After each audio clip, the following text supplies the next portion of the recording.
बंदी छोड़ सतगुरु रामपाल जी परमेश्वर जी की जय हो।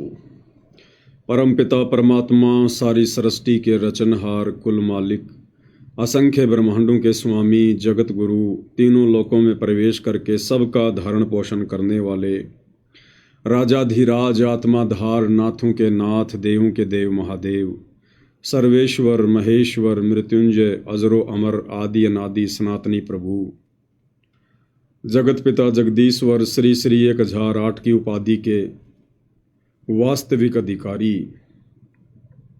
अकाल मूर्त सौद स्वरूपी राम वासुदेव सर्वगतम ब्रह्म परम पूज्य प्रथम पूज्य परम संत परम पुरुष परम धनी परम दयालु सत्य कबीर हक्का कबीर अल्लाहु अकबर बाखबर अल्लाह ताला जगत के तारणहार जगत के मुक्तिदाता जगत के जगन्नाथ हारे के सहारे हिंदुओं के राम मुसलमानों के अल्लाह सिखों के वाहिगुरु ईसाइयों के मसीह दया के सागर दयानिधि करुणा के सागर करुणानिधि स्वयंभू परिभू संकट मोचन कष्ट हरण मंगल करण दुख भंजन अविगत कबीर निर्विकार निर्विषम परमात्मा अलय अलेख सतगुरु आदि अनादि सतगुरु असली मर्यादा पुरुषोत्तम असली राम असली कृष्ण असली घनश्याम असली मुरारी राजाओं के राजा महाराजाओं के महाराजा शहंशाहों के शहंशाह सम्राटों के सम्राट भगवानों के भगवान अल्लाहों के अल्लाह प्रभुओं के प्रभु मसीहाओं के मसीह सच्चे वाहिगुरु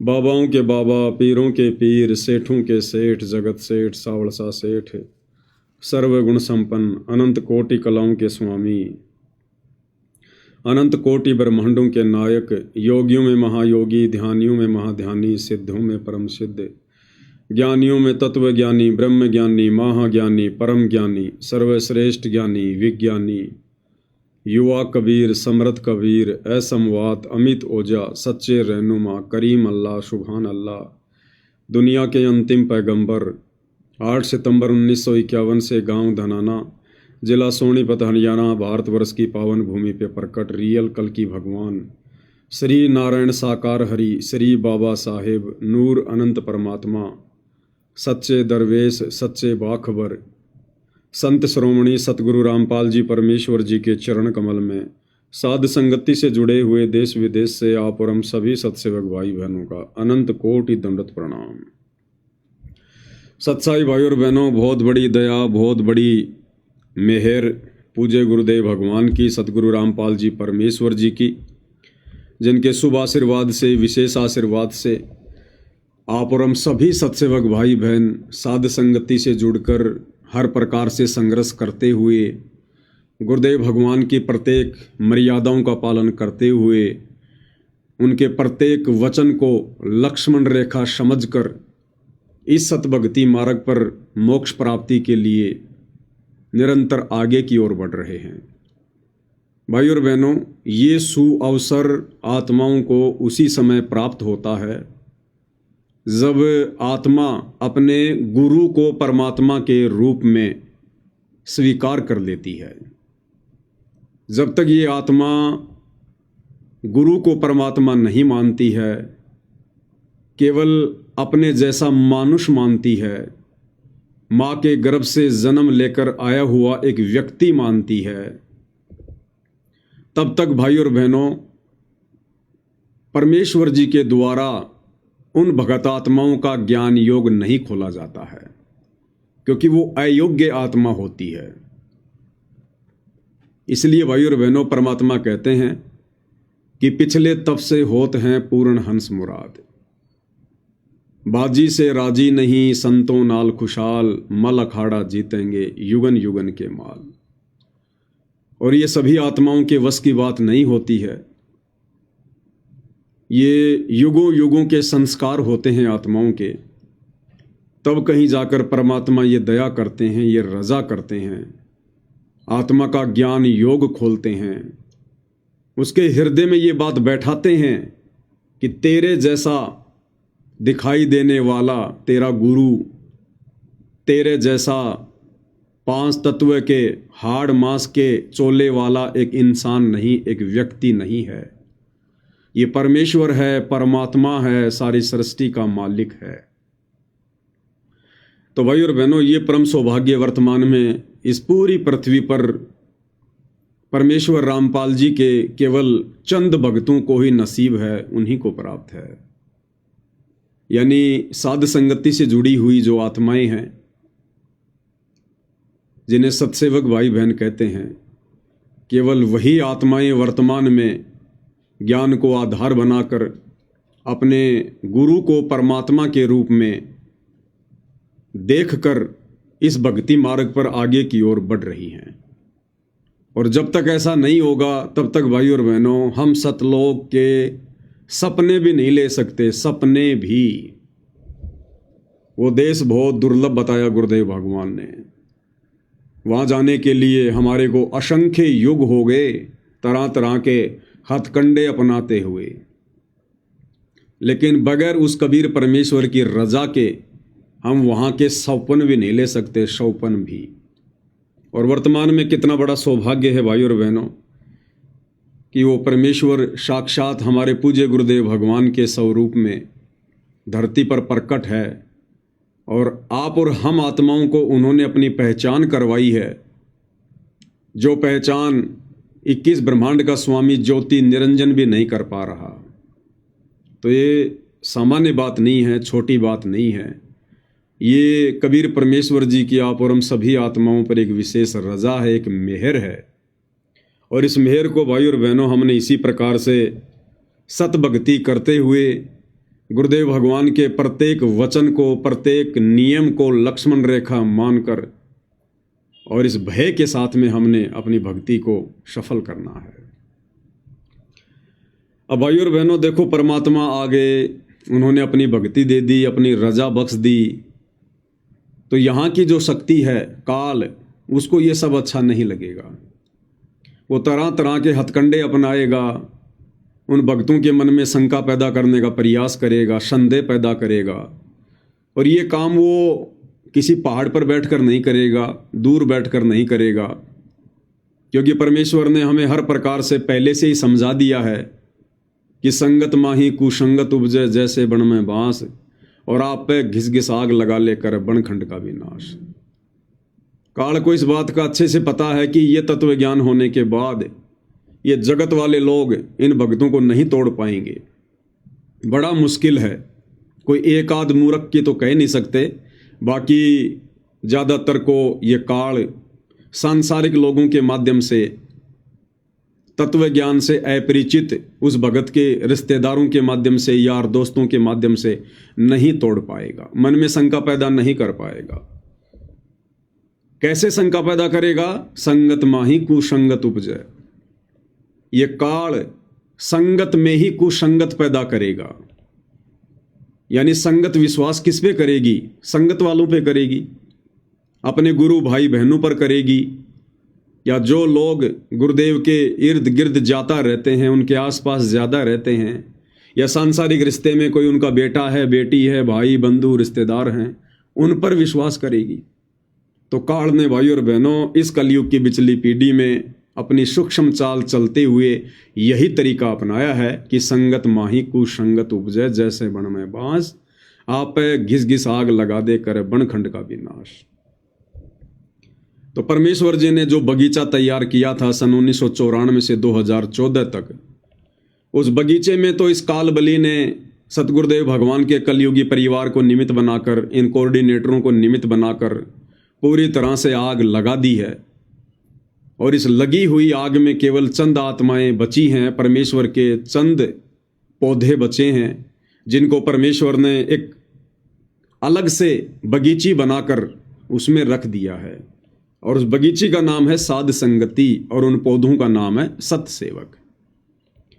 लेकिन काल को यहां भी संतोष नहीं है, वो छोटी बगीची को भी बदनाम करना चाहता है, बर्बाद करना चाहता है, उन पौधों को भी उखाड़ना चाहता है। लेकिन ये संभव नहीं है, क्योंकि अब की बार जो बगीची लगाई है वो बगीची स्वयं कबीर भगवान ने, सारी सृष्टि के मालिक ने, सतगुरु रामपाल जी परमेश्वर जी ने बहुत ही सोच समझ कर लगाई है। और उस बगीची को अपना स्पेशल उन्होंने प्रोटेक्शन दिया है, एक सिक्योरिटी दे रखी है। तो यहाँ पर काल की दाल अब नहीं गलेगी। हाँ, कोशिश तो करेगा, कोशिश तो करेगा और संगत वालों के माध्यम से ही करेगा और कर भी रहा है। वैसे तो 90% भगत भाई जो साध संगति से जुड़े हुए हैं वो समझ चुके हैं, पहचान चुके हैं कि अगर अपनी आत्मा का कल्याण करवाना है तो चुपचाप मर्यादा में रहकर गुरुदेव के चरणों में पड़े रहकर अपनी भक्ति सफल करो। ये बकवाद करते हुए, निंदा चुगली करते हुए, मनमुटाव करते हुए, राग द्वेष ईर्ष्या मन में पालते हुए हमें असंख्य युग हो गए हैं, कुछ भी हाथ नहीं लगा। और अब हमने इन सभी चीज़ों को समाप्त करना पड़ेगा, अन्यथा परमेश्वर की वाणी है कि राग द्वेष नहीं करना रे, उस दरगाह बीच लेखा भरना रे। तो ज़्यादातर भाई बहनों के तो समझ में आ चुकी है, वो तो बिल्कुल मृत प्राय जैसी स्थिति में आ चुके हैं। जैसे जैसे भक्ति बढ़ती चली जाती है वैसे वैसे फलदार पौधा नीचे की ओर झुकना शुरू हो जाता है। लेकिन कुछ एक बंबू हैं, कुछ एक बांस है भाई और बहनों, और बांस की आदत होती है सीधा खड़ा होना। तो ऐसे ही हमारे एक साध संगति से बाहर निकले हुए एक हमारे भगत हैं दर्शन दास जी। कुछ दिन पहले दास ने उनका एक लाइव वीडियो देखा, वैसे ही चल रहा था, दास अपनी तारीख पर गया हुआ था। तो दोपहर के समय उनका एक लाइव आया हुआ था 26 तारीख को, 26 अगस्त को। तो दास ने वो थोड़ा सा देखा। मेरे साथ में जो भगत जी थे उन्होंने कहा कि भगत जी देखो क्या बकवाद कर रहा है, बिल्कुल ही बुद्धि भ्रष्ट हो चुकी है, इनकी काल बैठा है। तो दास ने कहा कि भाई क्या कह रहा है, क्या समाचार दे रहा है, थोड़े से हमें भी सुना दो। तो उन्होंने कुछ एक बातें बताई। तो एक बात को लेकर वो भाई संगत को भ्रमित कर रहा था, अपना मनमाना आचरण संगत पे थोप रहा था और हवाला दे रहा है गुरुदेव भगवान का, गुरुदेव के सत्संगों का। ये देखो इनका एक और मनमाना आचरण। और क्या मनमाना आचरण? इस पवन दास ने सत्सेवकों के घरों में आदरणीय गरीब दास जी की 50 घंटे की वाणियाँ जो सतगुरु रामपाल जी ने अपने मुखार विंद से बोलकर भेज रखी हैं, उन वाणियों को एक मेमोरी कार्ड में डालकर और हजारों सत्सेवक भाई बहनों के घरों में पहुंचा दिया है। और सभी सत्सेवकों के घरों में वो वाणियाँ 24 घंटे चलती है। और फिर कह रहा कि ये वाणियाँ 24 घंटे नहीं चलानी चाहिए, ये वाणियाँ ऐसे नहीं चलनी चाहिए घरों में। तो क्या जंगल में चलनी चाहिए? तो क्या शमशान घाट पे स्पीकर लगा के रख दो? कह रहा कि कौन सुनता है 24 घंटे वाणियाँ? तुम वाणियों को लगा के दरबार में रख देते हो, कहीं भी रख देते हो। ये वाणियों का अपमान हो रहा है, परमात्मा की बेइज्जती हो रही है, परमात्मा का अपमान हो रहा है। अगर आप नहीं सुन रहे हो तो आपने वाणियाँ चला के नहीं छोड़नी चाहिए। पहले आपको छोटा सा उनका प्रवचन सुना देते हैं भाई और बहनों, जो कि रेफरेंस दे रहे हैं सतगुरुदेव जी के सत्संगों का, और अपना खुद का मनमाना आचरण संगत के ऊपर थोप रहे हैं। क्योंकि बीच बीच में आप भाई बहनों को सचेत करना बहुत ज़रूरी होता है। और कुछ एक मूर्ख श्रेणी के, ज़्यादा नहीं, 2-4, मुश्किल से 2-4 लोग जो इनका सपोर्ट करते हैं। क्योंकि भाई और बहनों, जब काल किसी की बुद्धि पर बैठता है तो वो अपने जैसे ही विचारों वाले व्यक्तियों को ढूंढता है और ऑटोमेटिक उसके साथ में वैसे लोग जुड़ते चले जाते हैं। फिर उन्हें कितना ही समझा लो, कुछ भी प्रमाण दे दो, उनकी बुद्धि में फिर ये बात नहीं आती है कि हम क्या कर रहे हैं। तो आदरणीय गरीबदास जी महाराज जी की अमृतवाणियाँ, सदग्रंथ साहिब की, पूज्य गुरुदेव भगवान के मुख कमल से जो घरों में चल रही हैं पाठ के रूप में, उन वाणियों को लेकर भी इन लोगों को बड़ी तकलीफ हो रही है, बड़ी परेशानी हो रही है। ना इनकी जेब से हमने कोई मेमोरी कार्ड लिया, ना इनकी जेब से कोरियर के पैसे लगे, ना इनकी जेब से हम कोई पैसे लेकर स्पीकर खरीद के लाए, ना हम इनको सुना रहे, और फिर भी इन लोगों को बेवजह प्रॉब्लम हो रही है। तो क्या कह रहे हैं ये भाई साहब, थोड़ा सा इनका तत्व ज्ञान सुन लेते हैं। और अच्छा, एक बात और रहेगी, एक क्रिया इन्होंने और बता दी। इन्होंने एक चिप बनवा दी। अच्छा। वो गुरु ग्रंथ साहिब की अमर वाणियों की एक चिप बनवा दी पवन जी ने। अच्छा। और वो सबके घरों में, सबके दरबार में रखवा दी कि 24 घंटे इन वाणियों को चलाओ। सही बात है। तो 24 घंटे उस वाणियों को चलवा रहे हैं जी। अब गुरुदेव ने क्या बताया? गुरुदेव ने बताया, चाहे ये सत्संग हो, चाहे ये तीनों समय की नित्य कर्म हो, तीनों समय की, कोई सी भी वाणी हो, अच्छा यदि हम कोई उसको सुन नहीं रहे हैं और पीछे से वो चल रहा है तो उन अमर वाणियों का अभिमान है, अच्छा वो अपमान है उनका, ठीक है, उन वाणियों का अपमान है, अच्छा अपमान होता है। अब ये 24 घंटा उसमें चलाते हैं, क्या रात को 24 घंटा इसमें कोई सुनता है इनके घरों में? सुनता है कोई? जिन्होंने यहाँ लगा रखी है दरबार में या कहीं भी वो चिप लगा के। अब बताओ भाई और बहनों, इनको इन बातों से भी दिक्कत हो गई है। और क्या कह रहा है कि गुरुदेव ने कहा है। देखो, काल ऐसे मूर्ख बनाता है भाई और बहनों, और मूर्ख बन जाते हैं वो प्राणी जिनको ज्ञान आधार नहीं होता।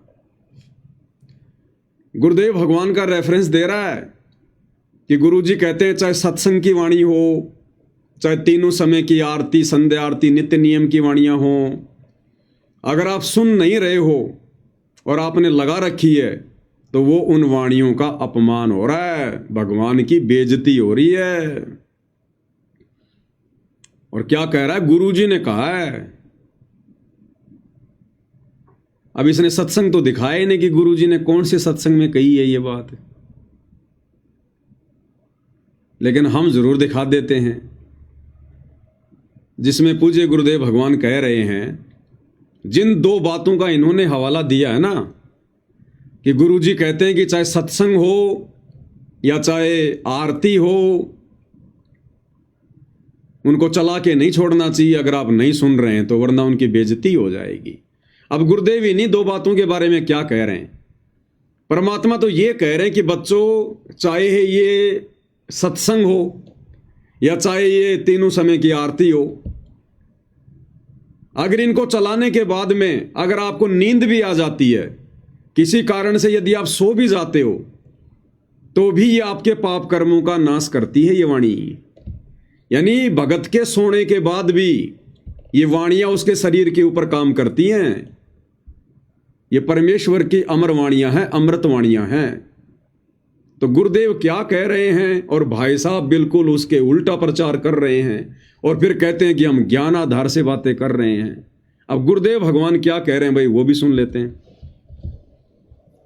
तो उस परमात्मा के वचन में, परमात्मा की वाणी में इतनी शक्ति है कि वो ना सुने, चाहे वहां वैसे बैठा रहे, और चाहे वो सो भी जा, जहां आरती चल रही हो, बाल जैसे कोई लेट गया, नींद आ गई, चलो लेट जा, सत्संग चल रहा है तो बैठ गया, बैठा रहे, चाहे कुछ भी सोचता रहे, ना सुने, चाहे दूसरे कमरे में बैठ जा लेकिन कानों में ये सुनती हो, तो वहां भी असर करेगी ये वाणी, उसके शरीर के पाप को, अंतःकरण के वो पाप कट जाएंगे जो ज्ञान यज्ञ से कटने होते हैं। अब बताओ भाई और बहनों, परमात्मा क्या कह रहे हैं, और परमात्मा का ही हवाला देकर ये लोग उल्टा ज्ञान प्रचार कर रहे हैं। अरे भाई, ये अमृत वाणियां हैं, पाठ प्रकाश की वाणियां हैं। सत्संग अलग चीज है, तीनों समय की आरती अलग चीज है, और जो ये सदग्रंथ साहिब की वाणियां है ना, ये अलग चीज हैं। ये वाणियां हमारी आत्मा के पाप कर्मों के मैल को साफ करती हैं, काटती हैं ये। अच्छा, वाणियों को हम क्या सुनेंगे भाई ध्यान से बैठकर, जब हमें वाणियों के खुलासे का ही नहीं पता, ना परमात्मा ने सदग्रंथ साहिब का खुलासा कर रखा। अगर आप बैठ कर भी अगर आप सुनने लग गए, आप क्या समझोगे इन वाणियों को? ये तो गूढ़ रहस्य हैं, इनके अर्थ को हम समझ पाएंगे क्या, खोल पाएंगे क्या? तो ये वाणियां तो सुनने के लिए ही हैं, ये वाणियां तो इसी प्रकार से अपना कार्य करेंगी। जिस प्रकार गुरुदेव भगवान ने हमें क्या बताया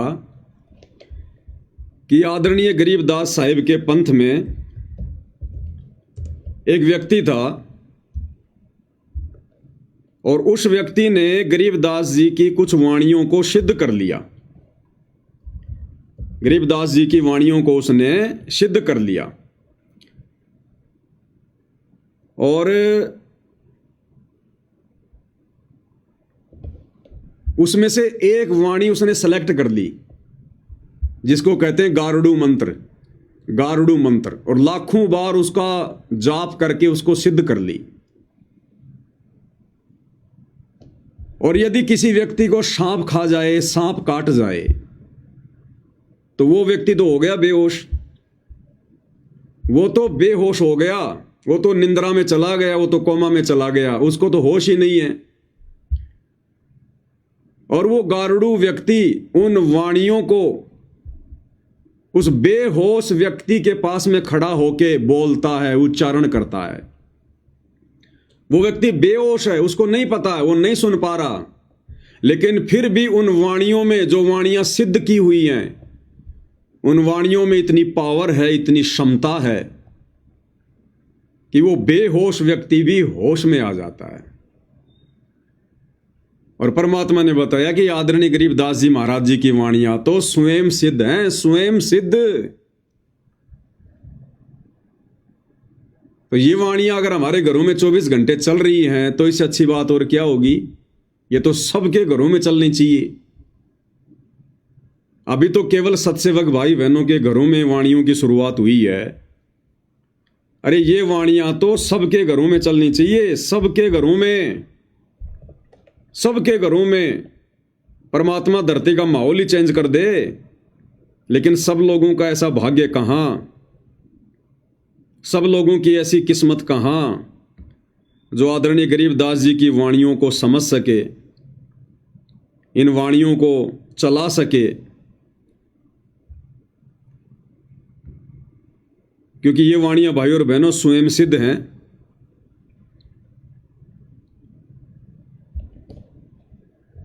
और ये वाणियां 24 घंटे हम सत्सेवक भाई बहनों के घरों में चल रही हैं। ये तो सबके घरों में चलनी चाहिए, सबके घरों में। ये तो स्वयं सिद्ध वाणियां हैं।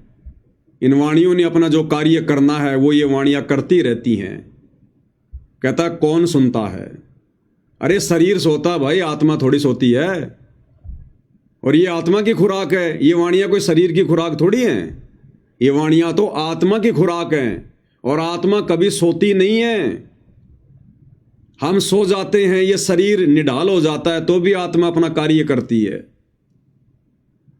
और मान लो अगर हम भी नहीं सुन रहे तो 84 लाख प्रकार की जीव योनियां भाई। उस घर में मक्खी भी है, मच्छर भी है, सूक्ष्म जीव भी है, छिपकली भी है। घर के आंगन में कोई गाय भैंस भी है, कोई ऊंट भी है, कोई बैल भी है। सब सुनते हैं इन वाणियों को। पेड़ पौधों पे भी इन वाणियों का असर होता है जो नहीं सुन रहे। अब बताओ पेड़ के कौन से जो है कान होते हैं? पेड़ के तो कान नहीं होते ना। लेकिन गुरुदेव ने क्या बताया? पेड़ पौधों पर भी ये वाणियां अपना असर करेगी। अब बताओ भाई और बहनों, अब इन भाइयों को कौन समझाए? बस इन्होंने तो अपनी वो राग द्वेष ईर्ष्या वाली जो इच्छा है वो पूरी करनी है। कुछ भी बोलना है, ऊट पटांग कुछ भी बोल देना है। अब गुरुदेव के सत्संगों का हवाला दे रहा है कि वाणी अगर कोई नहीं सुन रहा है तो वाणियां नहीं चलानी चाहिए, वाणियों की बेइज्जती होती है। और गुरुदेव कह रहे हैं वाणी चलाकर, आरती चलाकर अगर आप सो भी जाते हो तो भी ये वाणियां अपना काम करती हैं। बताओ, बिल्कुल एकदम सरासर झूठ बोल रहा है। तो भाई और बहनों, इन लोगों के अंदर वो ईर्ष्या भावना बहुत तेजी से अपनी जगह बना रही है और एक दिन इनको थोतला कर देगी, इनको खोखा कर देगी। तो हमने इन लोगों की बातों पे ज़्यादा ध्यान नहीं देना चाहिए। परमेश्वर ने हमें किस प्रकार से आदेशित किया है, निर्देशित किया है। दास उनके सत्संग सुनाकर या भाई बहनों को कोई बात बताता है, मनमाना आचरण आपके ऊपर नहीं थोपता है। तो ये परमेश्वर की वाणियां, ये तो घर घर में चलाने के लिए दी है परमात्मा ने, घर घर में।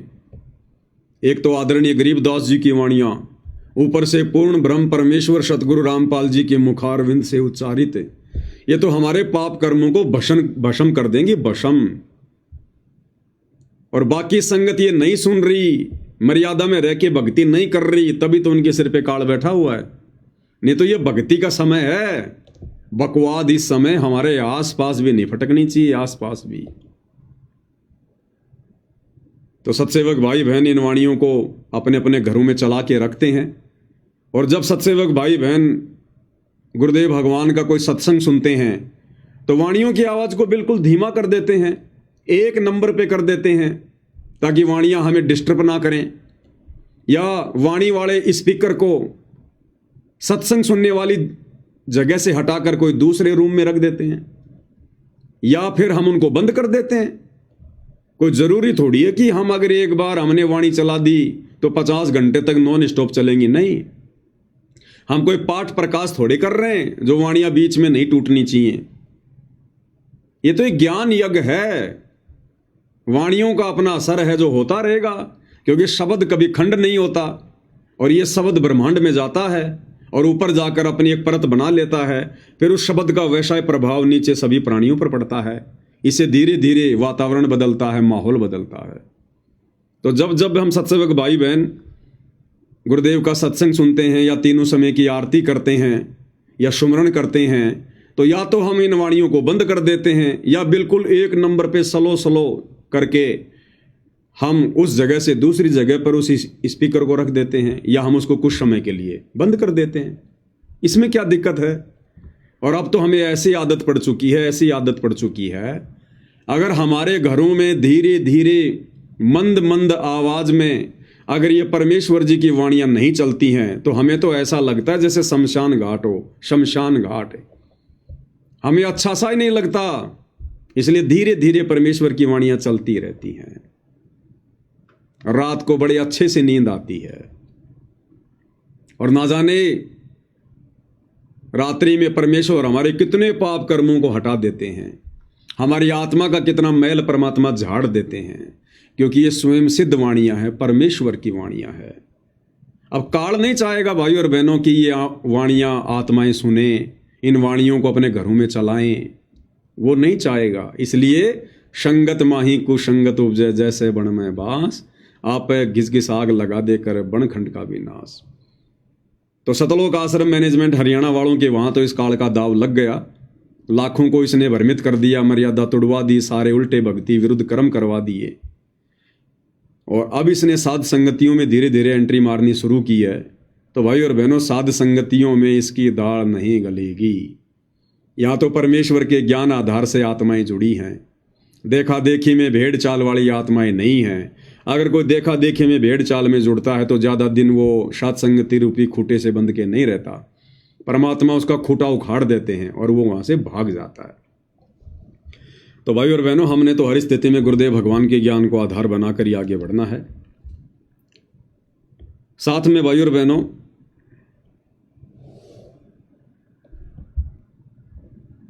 आठ सितंबर 2025 के दिन परमपिता परमेश्वर सतगुरु रामपाल जी भगवान जिस दिन इस कलयुग की बिचली पीढ़ी में भारतवर्ष की पावन भूमि पर प्रकट हुए, उस दिन को हम सभी सत्सेवक भाई बहन, जब से हमें ज्ञान हुआ तब से सतगुरु प्रकट दिवस के रूप में मनाते आ रहे हैं। तो अब आने वाले 3 दिन के बाद में या 4 दिन के बाद में गुरुदेव भगवान का प्रकट दिवस आ रहा है और सभी सत्सेवक भाई बहन इस प्रकट दिवस को अपने अपने घरों पर ही मनाएंगे, अपने गुरुदेव भगवान को प्रसन्न करेंगे, उनको ये विश्वास दिलाएंगे कि हे गुरुदेव भगवान, अब आपके अलावा हमारा संसार में और कोई नहीं है। तमेव माता च पिता तमेव, तमेव बंधु च सखा तमेव, तमेव विद्या च द्रविणम तमेव, तमेव सर्व मम देव देव। साधु माई बाप है, साधु भाई बंद, साधु मिलावे राम से, काटे यम के फंद।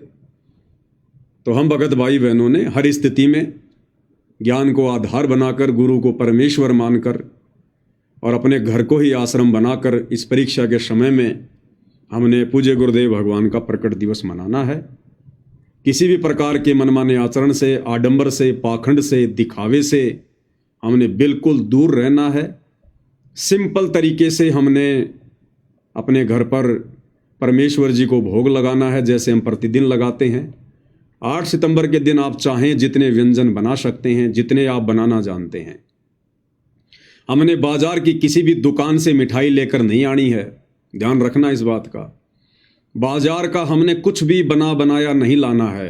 कच्चा सामान ला सकते हैं, उसको साफ करके और फिर अपने हाथों से घर पर बनाकर, चाहे आप 36 प्रकार के व्यंजन बनाओ, चाहे 56 प्रकार के बनाओ, चाहे 1000 प्रकार के बनाओ, ये आपकी अपनी मौज है, आपकी अपनी मर्जी है, आपकी अपनी आर्थिक स्थिति के ऊपर निर्भर करता है।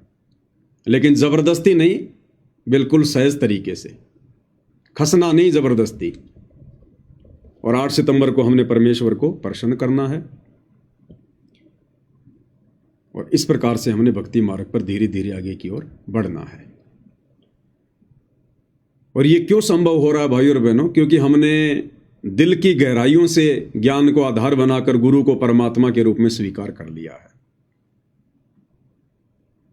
असल में गुरुदेव भगवान जो अपने सत्संगों में कहा करते थे कि बच्चों सत्संगों को ध्यान से सुना करो, एक एक शब्द पे विचार किया करो कि सत्संग में क्या बोला जा रहा है, क्या कहा जा रहा है।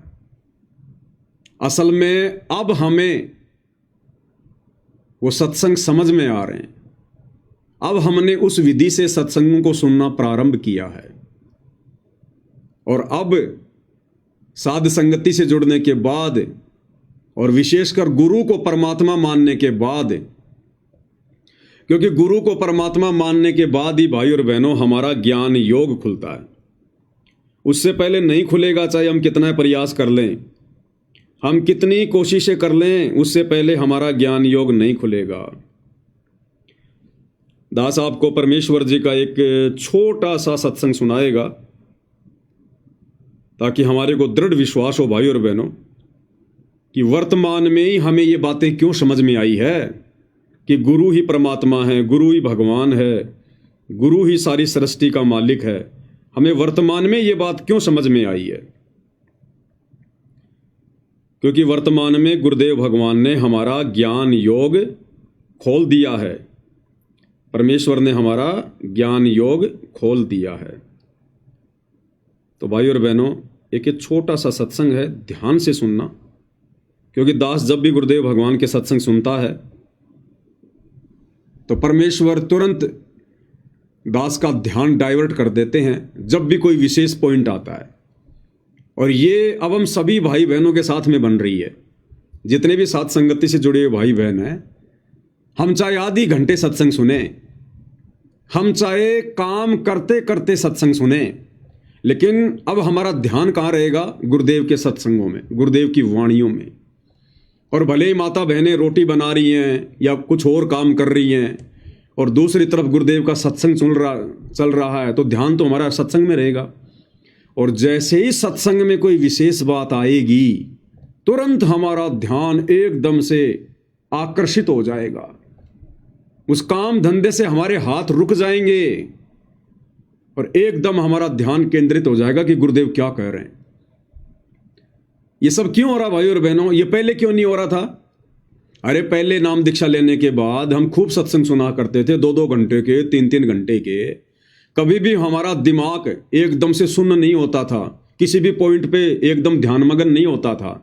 हमें समझ में नहीं आता था गुरुजी क्या कह रहे हैं, बस हम सुने जाते थे। लेकिन अब जैसे ही कोई विशेष पॉइंट आता है, तुरंत हमारी आत्मा स्टॉप हो जाती है कि गुरुजी क्या कह रहे हैं परमात्मा। तो ये अब वर्तमान में क्यों हो रहा है? और सत्सेवक भाई बहनों के साथ में क्यों हो रहा है? आश्रम से जुड़ी आत्माओं के साथ अब भी नहीं हो रहा। वो तो अब भी सुने जा रहे हैं। ये हमारे साथ में क्यों हो रहा है? इसका एक रीजन है भाई और बहनों। और रीजन क्या बताया गुरुदेव भगवान ने? परमात्मा ने रीजन क्या बताया? गुरुदेव इस सत्संग में कह रहे हैं कि बच्चों 650 साल पहले भी परमात्मा आए थे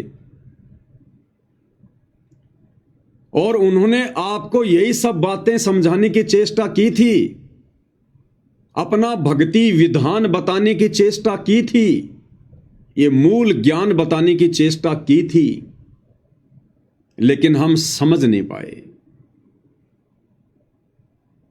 परमात्मा चाहते थे बताना, 650 साल पहले भी परमात्मा हमें मूल ज्ञान से परिचित करवाना चाहते थे, हमें अपने विधान से परिचित करवाना चाहते थे, स्वयं से परिचित करवाना चाहते थे। लेकिन भाइयों और बहनों, उस समय क्या हुआ? उस समय हमारी सबसे बड़ी कमजोरी रही कि हमने गुरु को परमात्मा के रूप में स्वीकार नहीं किया, जिस कारण से परमेश्वर ने फिर अपना वो वास्तविक भक्ति विधान, वो मूल ज्ञान समझाना उचित नहीं समझा, क्योंकि उस समय हम पात्र नहीं थे, योग्य नहीं थे। ध्यान से सुनिए पूज्य गुरुदेव भगवान क्या कह रहे हैं। प्राप्त नहीं हुआ था। परमात्मा ने 600 वर्ष पहले बताने की चेष्टा की, लेकिन हम अशिक्षित होने के कारण हम वंचित रह गए। उसकी पूर्ति करने के लिए परमात्मा ने अब समय दिया है, निर्धारित किया था।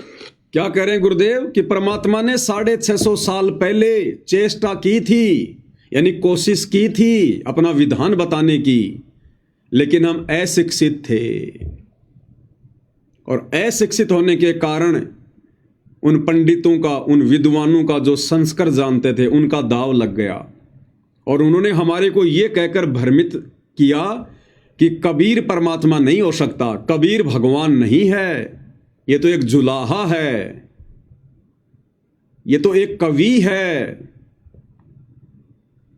और ये अशिक्षित है, ये क्या जाने वेदों को, ग्रंथों को, ये क्या जाने सृष्टि रचना को, ये क्या जाने भक्ति की बातें।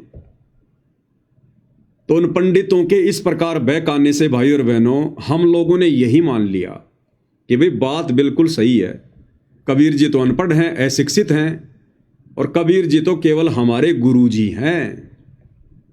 हमने उनको परमात्मा नहीं माना, भगवान नहीं माना, जिस कारण से परमेश्वर ने हमें वो भेद नहीं दिया, वो वास्तविक शास्त्र अनुकूल भक्ति विधान नहीं बताया। अभी आपने सुना ना क्या कह रहे हैं गुरुदेव कि 650 साल पहले भी परमात्मा ने बताने की चेष्टा की थी। ध्यान से सुनो। हमें प्राप्त नहीं हुआ था। परमात्मा ने 600 वर्ष पहले बताने की चेष्टा की, लेकिन हम अशिक्षित होने के कारण हम वंचित रह गए। उसकी पूर्ति करने के लिए परमात्मा ने अब समय दिया है। 650 साल पहले भगवान ने चेष्टा की थी अपनी पहचान करवाने की, हमें कंप्लीट भक्ति विधि बताने की, जिस भक्ति विधि को अपनाकर हम शतलोक जा सकते हैं, हमारा मोक्ष हो सकता है। लेकिन परमात्मा फिर बीच में रुक गए, स्टॉप कर दिया परमात्मा ने, क्योंकि ये शास्त्र अनुकूल वास्तविक शत भक्ति और ये विधि शतलोक जाने की परमेश्वर केवल उन्हीं आत्माओं को बताते हैं जो आत्माएं गुरु को परमात्मा के रूप में स्वीकार कर लेती हैं। और गुरु के रूप में, गुरु को परमेश्वर के रूप में भाई और बहनों आत्माओं ने वर्तमान में स्वीकार किया है, केवल सत्सेवक भाई बहनों ने स्वीकार किया है और हमने स्वीकार किया। इसीलिए गुरुदेव भगवान ने हमें वो वास्तविक भक्ति विधि बता दी, हमें सतलोक जाने का रास्ता बता दिया कि भैया सतलोक कैसे जाओगे, सतलोक तो गुरु जी लेकर जाएंगे, हम तो जा ही नहीं सकते। गुरु सतलोक कैसे लेकर जाएगा, जब हम गुरु को प्रसन्न करेंगे। गुरु प्रसन्न कैसे होगा, उस विधि से। कौन सी विधि? गुरुदेव को भोग लगाना। ये आज से पहले 4 युगों में किसी ने नहीं किया, ना वर्तमान में 90% संगत कर रही है। गुरुदेव भगवान की आरती उतारना, पाती पंच पोप कर पूजा, देव निरंजन और न दूजा, ये 4 युगों में किसी ने भी गुरु को परमात्मा मान के आरती नहीं उतारी। ना वर्तमान में सतलोक आश्रमों से जुड़ी 90% संगत गुरु को परमेश्वर मानकर उनकी आरती उतार रही है। गुरु को परमेश्वर मानकर उनको आसन देना, उनका बेड लगाना, यह आज से पहले किसी ने नहीं किया। एकमात्र अपने गुरु को ही दंडोत प्रणाम करना, अन्य को शौपन में भी नहीं करना, ना मां को, ना बाप को, ना रिश्तेदार को। ब्रह्मा विष्णु महेश आ जाए तो उनको भी नहीं, ना बड़े से बड़े धर्मगुरु को। ये 4 युगों में आज से पहले नहीं हुआ भाई और बहनों। और ना वर्तमान में सतलोक आश्रमों से जुड़ी 90% संगत कर रही है, केवल सत्सेवक भाई बहन। इन आश्रमों में तो गरीबदास जी को भी दंडोत किया जा रहा है, दादा गुरु जी को, एक भगत को भी दंडोत किया जा रहा है, पंडित चिदानंद जी को, एक भगत को भी दंडोत किया जा रहा है, और दाढ़ी मूंछ वाले कागज के कबीर को भी दंडोत किया जा रहा है। एकमात्र अपने गुरुदेव भगवान का जयकारा लगाना, यह आज से पहले 4 युगों में किसी ने नहीं किया। और ना वर्तमान में सतलोक आश्रमों से जुड़ी 90% संगत कर रही है। ये संगत तो गरीबदास जी का भी जयकारा लगा रही है, दादा गुरु जी का भी जयकारा लगा रही है, दाढ़ी मूछ वाले नकली कबीर का भी जयकारा लगा रही है। सर्व संतों की जय, सर्व भक्तों की जय, धर्मी पुरुषों की जय, श्री काशी धाम की जय, श्री छुडानी धाम की जय। एकमात्र अपने गुरुदेव का जयकारा सत्सेवक भाई बहन लगा रहे हैं। तो ये है वो वास्तविक शास्त्र अनुकूल भक्ति विधि की वो क्रिया, जिन क्रियाओं को करने से गुरु प्रसन्न होता है। बाकी भक्ति तो सभी कर रहे हैं, अरे भक्ति तो सभी कर रहे हैं, लेकिन जो क्रियाएं परमेश्वर साध संगत वाले भाई बहनों से करवा रहे हैं वो क्रिया संसार में कोई नहीं कर रहा। और इन क्रियाओं को किए बिना गुरु अपनी मेहर नहीं बख्शेगा, अपना वास्तविक विधान बताने की चेष्टा नहीं करेगा। इसलिए भाई और बहनों, परमात्मा कह रहे हैं कि 650 साल पहले परमात्मा ने बताने की चेष्टा की थी, लेकिन हम अशिक्षित थे। तो अब परमेश्वर ने दया करी, क्योंकि 650 साल पहले तो किसी ने उनको परमात्मा नहीं माना, केवल अपना गुरु माना, एक संत माना। लेकिन वर्तमान में उनके आशीर्वाद से साध संगति वाले भाई बहनों ने उनको परमेश्वर के रूप में अपने घर में और घट में विराजमान कर लिया है, जिस कारण से परमेश्वर ने फिर हमारे ऊपर वो दया बख्श दी जो दया 650 साल पहले भी नहीं बख्शी, 4 युगों में नहीं बख्शी। हम नीचों से अपनी पहचान करवा दी, हमें उनकी आरती उतारने का मौका दिया, उनको भोग लगाने का मौका दिया, उनकी चरण सेवा का मौका दिया, घर घर में आसन लगाने का मौका दिया। तो यह है भाई और बहनों वो विशेष शास्त्र अनुकूल सत भक्ति क्रियाएं, जिनको किए बिना ये गुरु प्रसन्न नहीं हो सकता। और गुरु प्रसन्न नहीं हुआ तो लाख जन्म भक्ति कर लो, सतलोक का मुंह भी नहीं देख सकते, दरवाजा भी नहीं देख सकते हम। तो ये दया गुरुदेव भगवान ने आप और हम आत्माओं के ऊपर बख्शी है।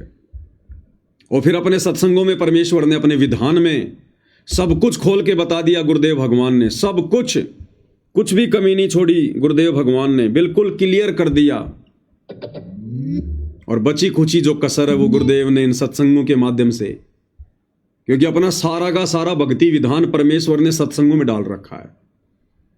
शब्द सैन सतगुरु की पिछाने पावे अटल सुहाग रे, सत्संगों में सब कुछ डाल रखा गुरुदेव भगवान ने। लेकिन गुरु को परमात्मा माने बिना आत्मा इन पॉइंटों को पकड़ नहीं पाएगी, इन सत्संगों को समझ नहीं पाएगी। तो अब गुरुदेव के उन सत्संगों में जो अनमोल खजाना छुपा हुआ है, सन 1994 से गुरुदेव ने जो सत्संग किए हैं और जो भंडार उनमें भरा हुआ है, जो आत्मा की खुराक है, जो संकेत हैं, जो हमें हिम्मत देते हैं, शक्ति देते हैं, हमारे मनोबल को बढ़ाते हैं, हमें दृढ़ता देते हैं, अब वो चीजें गुरुदेव भगवान की विशेष आशीर्वाद से निकल के हमारे सामने आती हैं। हमारी आत्मा ठहर सी जाती है और हमारा विश्वास ऊंचाइयों पे जाता है कि हां, यदि इस पृथ्वी पर वर्तमान में किस ब्रह्मांड में कोई परमेश्वर है, कोई परमात्मा है जिसने सबको उत्पन्न किया है, तो केवल सतगुरु रामपाल जी हैं। और इसीलिए हम दृढ़ हो गए। हम केवल 8 सितंबर को अपने गुरुदेव भगवान का प्रकट दिवस ही मनाते हैं। हम अवतरण दिवस के बहाने उनका जन्मदिन नहीं मनाते जैसा कि आश्रम वाले मनाते हैं। हम गरीबदास जी का बोध दिवस नहीं मनाते। हम नकली कबीर दाढ़ी मूछ वाले का जून में कबीर प्रकट दिवस नहीं मनाते। हम कोई दिव्य धर्म यज्ञ दिवस नहीं मनाते। हम कोई आडंबर, कोई पाखंड नहीं करते। हम केवल एक ही त्योहार मनाते हैं, आत्मा का त्योहार, 8 सितंबर सतगुरु प्रकट दिवस। और ये आने वाले समय में पूरे विश्व ने मनाना पड़ेगा। 8 सितंबर को सतगुरु प्रकट दिवस के नाम से मनाना पड़ेगा, अवतरण दिवस के नाम से नहीं, सतगुरु प्रकट दिवस के नाम से। क्योंकि भाई और बहनों, शुरुआत परमात्मा साथ संगत से ही करवाते हैं। बाकी लोग नकल करते हैं, लेकिन अकल से काम नहीं लेते। अब सत्सेवकों की देखा देखी इन आश्रमों में भी जयकारे लगने लग गए, सतगुरु रामपाल जी भगवान की जय। पहले महाराज बोला करते थे, अब ये लोग भगवान बोलने लग गए, लेकिन भगवान मानते नहीं है। तो नकल में भी अकल की जरूरत चाहिए, अन्यथा वो नकल भी काम नहीं करेगी। तो ये कहने तो लग गए सतगुरु रामपाल जी भगवान की जय, सतगुरु रामपाल जी भगवान की जय, लेकिन ये मानते नहीं है भगवान। ये भगवान उसी दाढ़ी मूंछ वाले नकली निर्जीव कागज के टुकड़े, दाढ़ी मूंछ वाली कबीर की नकली फोटो को मानते हैं। अगर गुरु को भगवान कह रहे हो तो भगवान तो एक ही भैया। गुरुदेव ने साबित कर दिया गीता अध्याय 15 श्लोक नंबर 16 और 17 में, उत्तम पुरुष तु अन्य परमात्मा इति उधारते, ये लोग तरम अवश्य विवर्ती अवय ईश्वर है। उत्तम पुरुष तो एक ही है, पुरुषोत्तम कबीर देव परम अक्षर ब्रह्म, जो वर्तमान में सतगुरु रामपाल जी के रूप में धरती पर प्रकट है। तो ये लोग भाई और बहनों केवल जुबान से कहते हैं कि सतगुरु रामपाल जी भगवान, लेकिन हृदय से और आत्मा से ये लोग मानते नहीं हैं कि सतगुरु रामपाल जी वास्तव में परमात्मा हैं, परमेश्वर हैं। जबकि अपने एक सत्संग में पूज्य गुरुदेव भगवान ने बिल्कुल क्लियर कर रखा है भाई और बहनों, आत्माओं को तो संकेत ही काफी होते हैं। इस सत्संग में क्या कहा गुरुदेव भगवान ने? परमात्मा कहते हैं वो स्वयं ही यहाँ पर तत्वदर्शी संत बनकर आते हैं और अनजान संतों और ऋषि महर्षियों के द्वारा जो भक्ति का स्वरूप बिगाड़ दिया जाता है उसको स्वस्थ करने के लिए आते हैं। क्या 2 पॉइंट बताए भगवान ने कि परमात्मा कबीर जी स्वयं ही आते हैं और एक तत्वदर्शी संत की भूमिका करते हैं। तो वर्तमान में तत्वदर्शी संत की भूमिका कौन कर रहे हैं और कौन कर सकता है? केवल कबीर परमात्मा, दूसरा कोई नहीं कर सकता। तो इस आधार से भी इन आश्रम वालों की आंखें नहीं खुल रही हैं कि जब गुरुजी ने स्पष्ट कर दिया, बार बार सत्संगों में कह दिया कि तत्वदर्शी संत की भूमिका कबीर परमात्मा स्वयं ही करते हैं, तो इन लोगों की बुद्धि क्यों नहीं खुल रही कि वर्तमान में फिर तत्वदर्शी संत कौन है, ये भूमिका कौन कर रहे हैं? हमारे पूज्य गुरुदेव भगवान कर रहे हैं। तो फिर पूज्य गुरुदेव भगवान कौन हुए जब कबीर जी के अलावा कोई तत्वदर्शी संत की भूमिका ही नहीं कर सकता? तो फिर हमारे पूज्य गुरुदेव भगवान कौन हैं? लेकिन इन लोगों की आंखें नहीं खुल रही हैं फिर भी। क्यों? क्योंकि अभी तक इन्होंने गुरु को भगवान नहीं माना, और जब तक नहीं मानेंगे तब तक भाई और बहनों बुद्धि ऑफ, बुद्धि पर काल का पैरा। चाहे आप कितने सत्संग अटेंड कर लो, कितने ज्योति पाठ करवा दो, कितना ही गुरुजी से वीडियो में बात कर लो, चाहे गुरुदेव भगवान की गोद में जाके बैठ जाओ, जब तक गुरु को परमात्मा नहीं मानेंगे ये बुद्धि ऑन नहीं होगी। अरे 650 साल पहले तो 120 साल तक परमात्मा हमारे बीच में रहे थे। खूब उनके दर्शन किया करते थे, खूब उनके चरणों की सेवा करते थे, खूब उनसे जी भर के बातें किया करते थे। क्यों बुद्धि ऑन नहीं हुई? क्योंकि हमने गुरु को परमात्मा नहीं माना। और जब तक वर्तमान में भी नहीं मानेंगे, क्योंकि तरीका यही है, दूसरा तरीका नहीं है, तब तक ये बुद्धि ऑन नहीं होगी। और गुरु को परमात्मा मानोगे साध संगति की वीडियो देखकर, साध संगति से जुड़कर। दूसरा गुरु को परमात्मा मानने का कोई तरीका भी नहीं छोड़ा भगवान ने। लेकिन इन लोगों की आंखें नहीं खुल रही कि तत्वदर्शी संत की भूमिका वर्तमान में कौन कर रहे हैं, और कर रहे हैं तो तत्वदर्शी संत स्वयं ही कबीर भगवान होगा।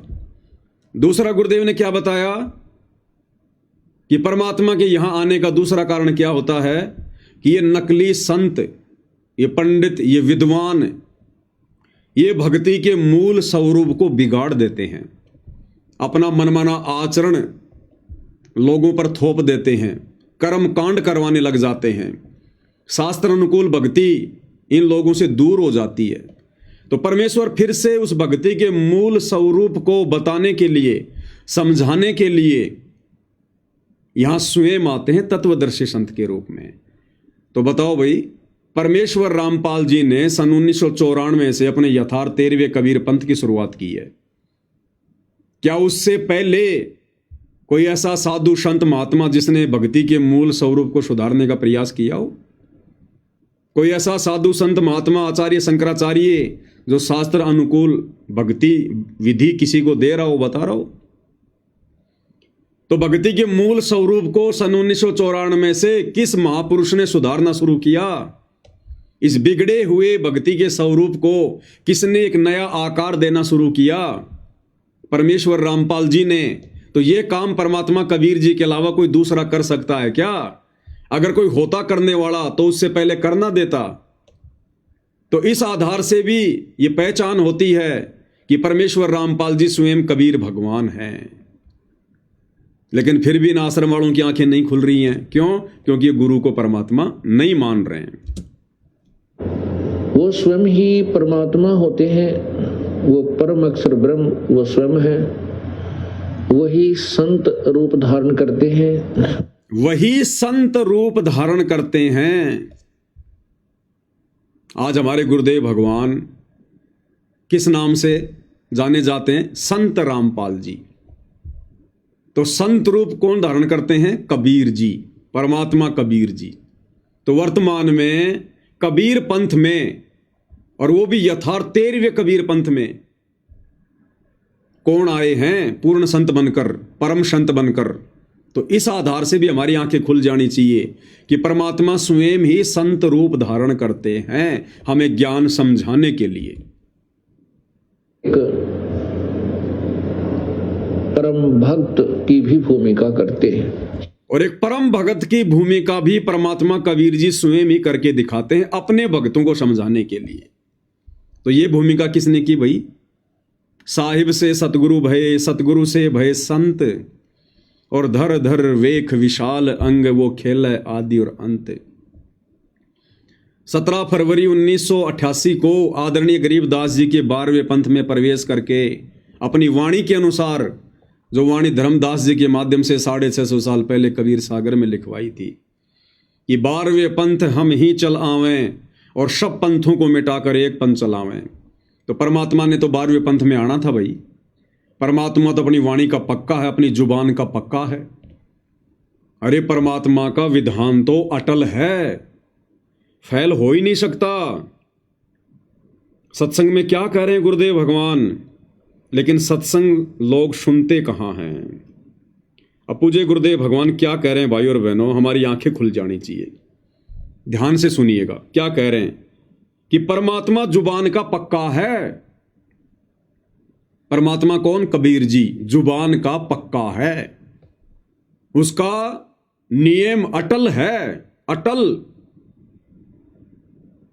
तो 650 साल पहले धर्मदास जी के माध्यम से कबीर सागर में ये वाणी किसने लिखवाई? अपनी जुबान से बोलकर ये वाणी किसने लिखवाई कि 12वें पंथ हम ही चल आवें और सब पंथों को मिटाकर एक पंथ चलावें? परमात्मा कबीर जी ने। तो आज क्या वो परमात्मा कबीर जी जो अपनी जुबान का पक्का है, क्या वो फैल हो जाएगा? क्या कह रहे हैं परमेश्वर? जो जन मेरी शरण है ताका हूँ मैं दास, और गेल गेल लाग्या फिरूं जब तक धरती आकाश। कहते एक बार जो मेरी शरण में आ गया और मेरे परम संत से नाम लेकर के भक्ति प्रारंभ कर दी, फिर वो चाहे विचलित भी हो गया, काम तो बढ़ गया उसका, क्योंकि जन्म घने और हो जाएंगे, फिर बाद में ब्रह्माटी घनी हो जाएगी, लेकिन वो समर्थ, वो जुबान का पक्का है, उसका कानून कभी डगमग नहीं होता, उसका नियम अटल है। वो अपने नियम अनुसार फिर भी हमारे पीछे पीछे भटकता ही रहता है। तो क्या कह रहे हैं गुरुदेव कि वो समर्थ, वो परमात्मा जुबान का पक्का है, उसका विधान कभी डगमग नहीं होता, उसका नियम अटल है। तो जो परमात्मा जुबान का पक्का है, तो भाई क्या वर्तमान में भगवान की जुबान फैल हो गई क्या? जो 12वें पंथ में खुद ना आकर संत रामपाल जी को भेज दिया। क्या जुबान फैल होगी भगवान की? और जिस भगवान की जुबान फैल हो जाए फिर उसकी भक्ति से मोक्ष कैसे मिलेगा? तो इस आधार से भी हमें यह दृढ़ विश्वास होना चाहिए कि साध वचन पलटे नहीं, चाहे पलट जाए ब्रह्मांड। 12वें पंथ हम ही चलावें, सब पंथों को मिटाकर एक पंथ चलावें। तो बिल्कुल एंड टाइम पे आए परमात्मा, ताकि हमारी याद बनी रहे, हम भगत भाई बहनों को विश्वास हो जाए। 17 फरवरी 1988 को आदरणीय गरीबदास जी के 12वें पंथ में उसी कबीर भगवान ने अपनी वाणी अनुसार कि 12वें पंथ हम ही चलावें, और 12वें पंथ में प्रवेश किया। 12वें पंथ समाप्ति की ओर था। 12वें पंथ के अंतिम गुरु आदरणीय राम देवानंद जी, जिन्हें हम अपना दादा गुरु कहते हैं, बिल्कुल एंड पॉइंट पर थे। वो 107 वर्ष की उम्र हो चुकी थी और परमेश्वर अपनी वाणी के अनुसार तुरंत आ गए। तो 17 फरवरी 1988 को परमेश्वर रामपाल जी ने, इस कबीर भगवान ने अपनी वाणी अनुसार, अपनी जुबान अनुसार, जो अपनी जुबान का पक्का है, 12वें पंथ में प्रवेश किया कि 12वें पंथ हम ही चलावें। और फिर सब पंथों को मिटाकर एक पंथ चलावें। फिर 6 साल उन्होंने एक परम भगत की भूमिका निभाई। अभी आपने सुना ना कि वो परमात्मा एक परम भगत की भूमिका भी निभाते हैं, तो मालिक ने परम भगत की भूमिका भी निभानी थी, परमेश्वर रामपाल जी ने। तो 1988 से 1994 तक 6 साल पूज्य गुरुदेव भगवान ने लीलामय तरीके से मुंह बोला गुरु बनाकर और एक परम भगत की भी भूमिका निभाई कि एक परम भगत में क्या लक्षण होते हैं। और फिर सब पंथों को मिटाकर एक पंथ चलावें। फिर 1994 में उन्होंने अपना यथार्थ 13वां कबीर पंथ शुरू कर दिया, सब पंथों को मिटाकर एक पंथ चलावें। तो ये परमात्मा अपनी जुबान का पक्का है।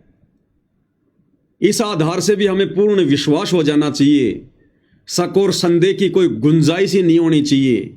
ये सत्संग परमात्मा इसीलिए तो सुनाते हैं, सत्संग इसीलिए तो किए जाते हैं, क्योंकि सत्संग भक्ति की नींव है, और नींव जितनी मजबूत होगी, भक्ति रूपी मकान उतना ही मजबूत बनेगा। तो आज से पहले भाई और बहनों, हम इन पॉइंटों को नहीं समझ पा रहे थे, ये जोड़ जुगाड़ नहीं लगा पा रहे थे। जैसे परमात्मा कहते हैं ना कि स्पेयर पार्ट की दुकान में मोटरसाइकिल के सारे पार्ट्स रखें, लेकिन अनजान व्यक्ति नहीं जोड़ पाएगा, और जो इंजीनियर होगा, जो जानकार व्यक्ति होगा, वो सारे पार्ट जोड़ देगा और मोटरसाइकिल बना देगा।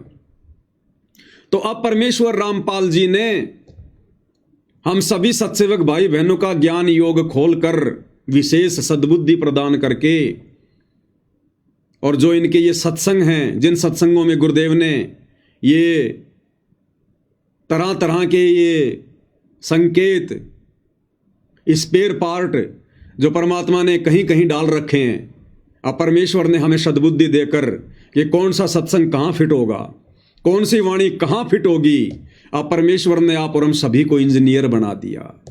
अब हम आसानी से ये मोटरसाइकिल बना सकते हैं भक्ति वाली, आसानी से समझ जाएंगे कि हमारे गुरुदेव भगवान कौन हैं, क्या परम शक्ति है।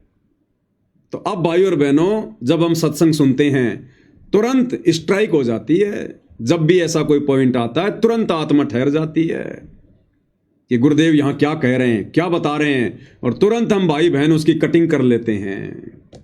और आज देखो यही कटिंगें जो दास ने पिछले 8 वर्षों से शुरू की हुई है, पिछले 8 वर्षों से परमात्मा ने दास को सद्बुद्धि देकर सत्संगों की ये कटिंगें करवानी शुरू कर दी थी। मुझे नहीं पता था कि आगे चलकर ये क्या काम आएंगे, क्या काम नहीं आएंगे। दास तो इनको इकट्ठा करता जा रहा था, इकट्ठा करता जा रहा था। आज देखो भाई और बहनों, ये कटिंगें हमारे काम आ रही हैं। तो इस आधार से भी हमने ये दृढ़ विश्वास हो जाना चाहिए कि धरती पर यदि कोई परमात्मा है, यदि कोई कबीर देव है, तो केवल हमारे पूज्य गुरुदेव भगवान हैं, इनके अलावा कोई नहीं है। तो एक परम संत की भूमिका भी कबीर परमात्मा स्वयं निभाते हैं, तो एक परम भगत की और परम संत की भूमिका भी पूज्य गुरुदेव भगवान ही निभा रहे हैं। वही एक परम भक्त की भी भूमिका करते हैं।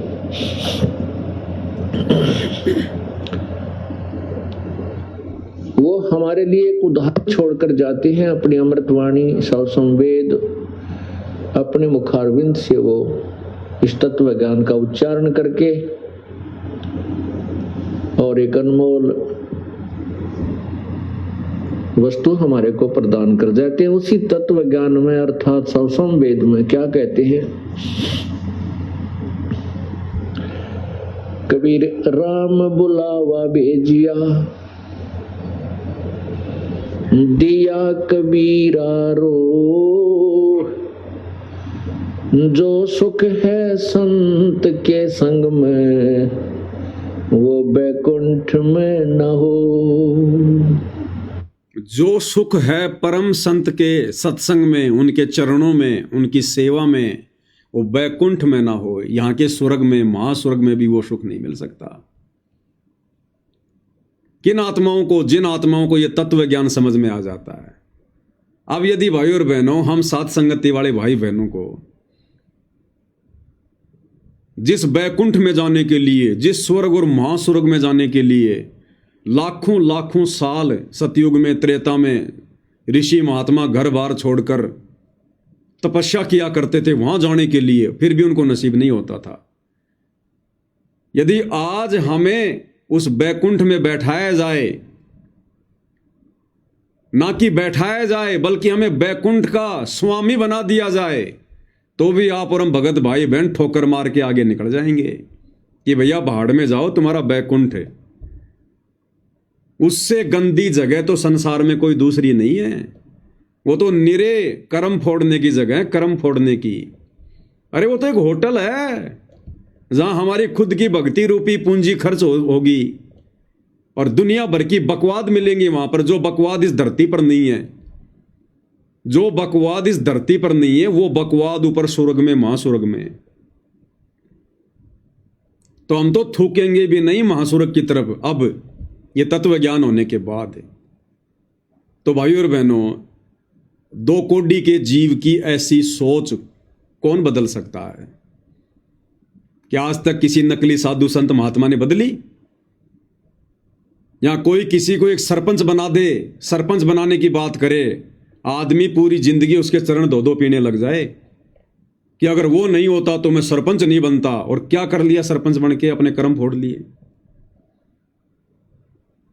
और यहां परमेश्वर ने हमें वो अनमोल ज्ञान दे दिया, वो अनमोल भक्ति मार्ग बता दिया, 5वीं मुक्ति का मार्ग बता दिया, सतलोक जाने का रास्ता खोल दिया। हमारी वृत्ति, हमारी इच्छा परमेश्वर ने यहां के महास्वर्ग से भी हटा दी कि राम बुलावा भेजिया, दिया कबीरा रोए, और जो सुख है सत्संग में वो बैकुंठ में ना होए। तो ऐसा संत, ऐसा महापुरुष को सामान्य व्यक्ति होगा क्या? ये कार्य यहां के आचार्य शंकराचार्य पिछले 3500 वर्षों से नहीं कर पाए। ये खुद बैकुंठ में जाने की इच्छा लेके बैठे हुए हैं, इससे ऊपर ये जानते ही नहीं। और परमेश्वर ने आकर ये तत्व ज्ञान यानी जो ज्ञान इस 21 ब्रह्मांड में नहीं है उसको कहते हैं तत्व ज्ञान। जो ज्ञान 4 वेदों में नहीं है, गीता जी में नहीं है, किसी भी धर्म के धर्म ग्रंथ में नहीं है, उससे ऊपर का ज्ञान, उसको कहते हैं तत्व ज्ञान। तो तत्व ज्ञान देने के लिए तत्वदर्शी संत की भूमिका स्वयं कबीर भगवान ही करते हैं। तो हम जैसे 2 कोटि के जीवों की, जिनको गुरुदेव भगवान की शरण मिलने से पहले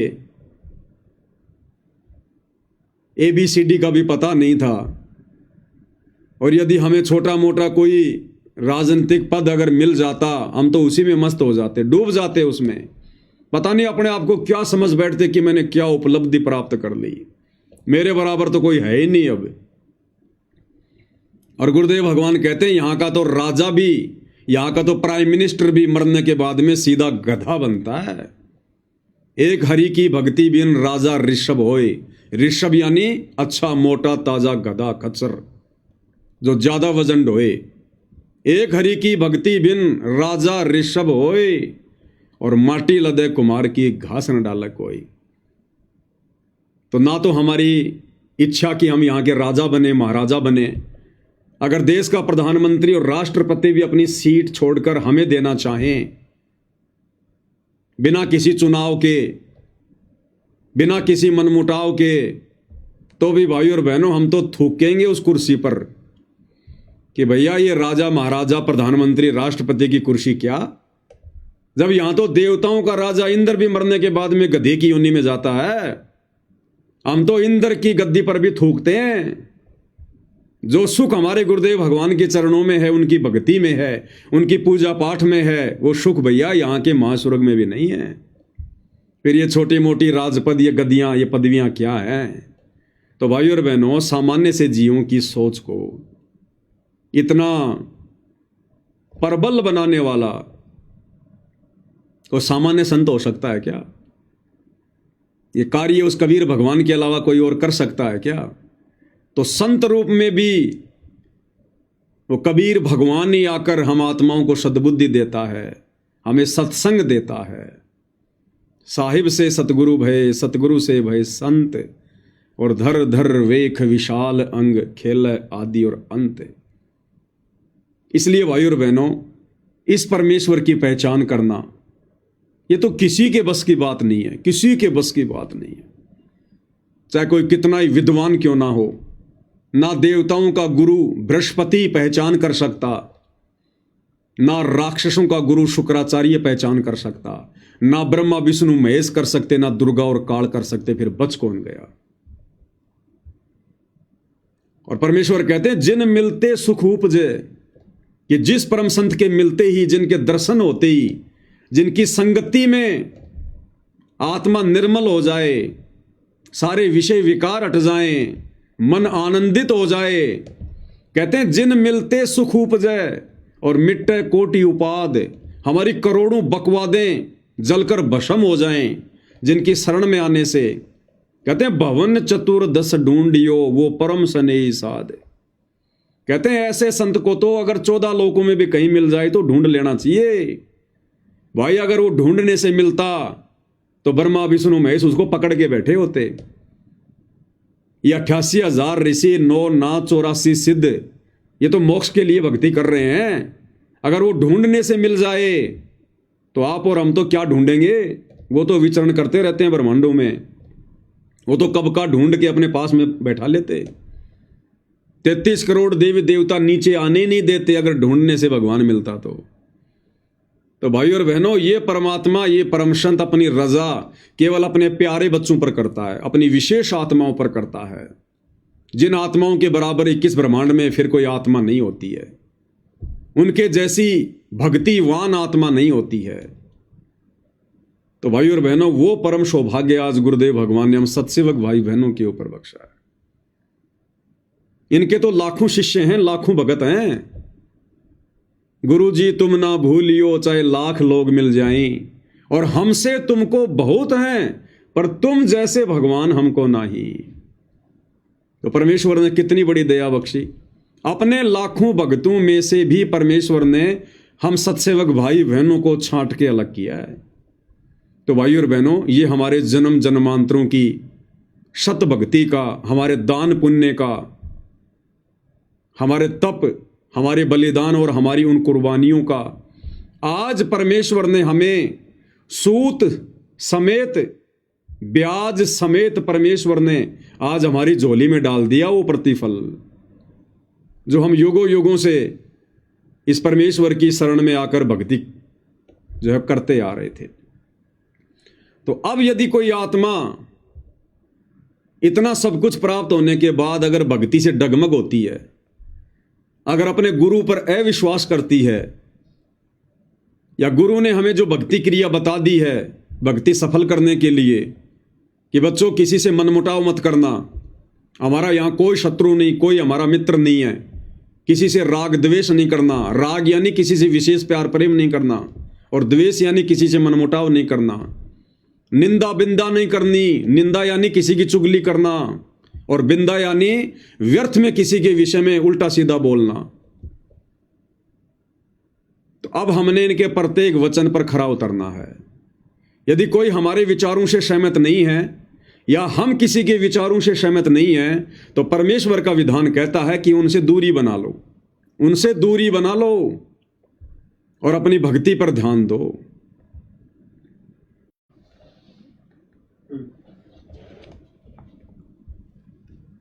तो भाई और बहनों, अब हमने प्रत्येक पहलू के ऊपर हर प्रकार से ध्यान रखकर और परमेश्वर के प्रत्येक वचन को अपने भक्ति रूपी जीवन में लागू करते हुए आगे बढ़ना है, तब हम सफल हो जाएंगे। अब हमने राग द्वेष ईर्ष्या मन मुटाव खींचातानी इन चीजों से बिल्कुल दूर हटना है।